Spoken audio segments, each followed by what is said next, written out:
يعطيكم العافية أحبائي المشاهدين. اليوم إن شاء الله بدي أسوي لكم سودة الدجاج على طريقتي.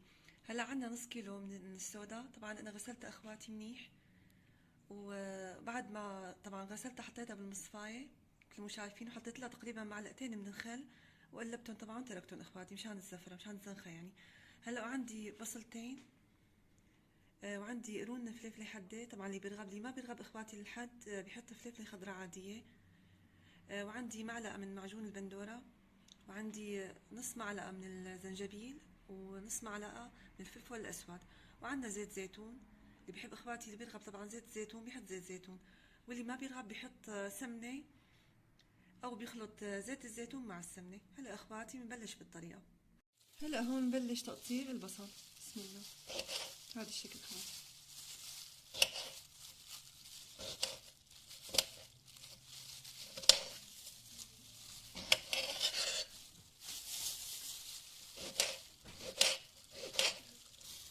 وبنفرم الفلفل الحادي اللي عندنا إخواتي هذا الشكل.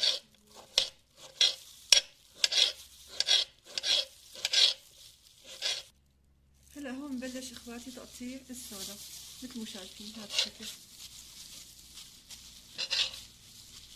يعني تكون القطعة إخواتي وسط، لا كبيرة ولا صغيرة مثل ما شايفين. بسم الله. طبعا القلوب إخواتي بهذا الشكل. بنقيم طبعا هاي المقدمة من قدام بنقيمها بهذا الشكل.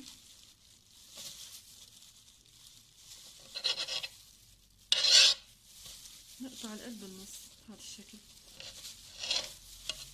طبعا أنا منظفته إخواتي من الدمي جواته. هلا إخواتي بخلص الكمية كلها إن شاء الله بنرجع لكم. هلا هون إخواتي شايفين هي العروق كمان البيضة كلها بنحاول نقيمها بهذا الشكل.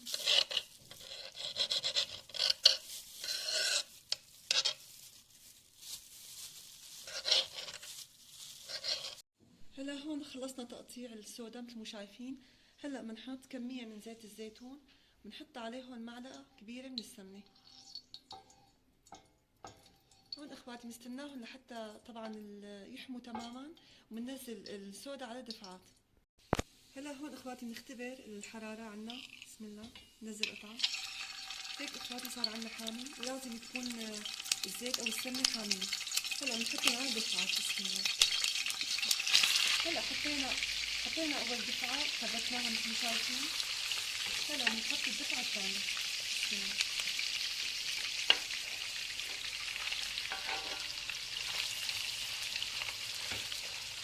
هون اخواتي قلبناهم مثل ما شايفين. بسم الله. إذا بتلاحظوا إخواتي ما نزلوا مي أبدا لأنه عندنا الزيت حامي كان مثل ما شايفين. هلا بنضيف بعد هالمرحلة بنضيف البهارات، الزنجبيل والفلفل الأسود. نقلبها إخواتي هذا الشكل. هون إخواتي بعد ما قلبناهم هلا بنضيف البصل والفلفل. بسم الله.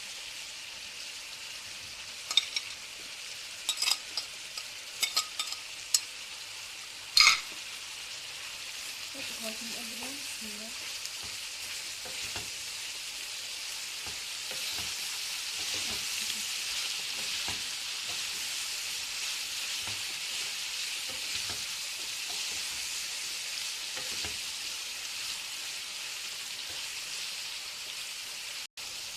بعدين إخواتي بعد ما قلبناهم مثل ما شايفين هلا بنضيف الملح. بسم الله.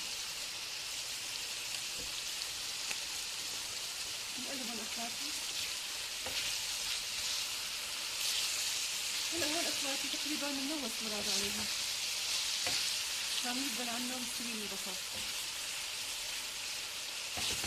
إخواتي بعد 5 دقايق كيف شايفين دبيت عنا البصلة. هلا بنحط معلقة من معجون البندورة. هي اختيارية طبعا إخواتي، بس بتعطيها طعم كتير طيبة. قلبهم إخواتي بدكم حوالي 5 دقايق نحكي عليها. هلا هون إخواتي بعد 5 دقايق شوفوا ما شاء الله خلصت عنا. هلا إخواتي إن شاء الله نسكبها بنرجع لكم. هون إخواتي أنا حساوي صحن سرفيس من جنب السودا. عندي بقدونس، وعندنا ليمون مقطع مثل ما شايفين قشرته أنا مقطعته ناعم، وعندي ملح وفلفل. نخلطهم سوا إخواتي بهذا الشكل.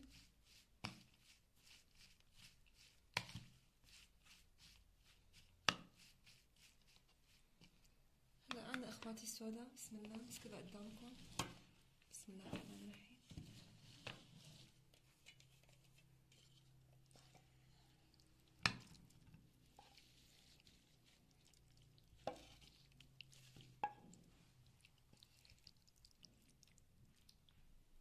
وهيك اخواتي بيكون عنا الطبق صار جاهز. جربوه اخواتي ان شاء الله يا رب يعجبكم. هلا بنزينه بالليمون.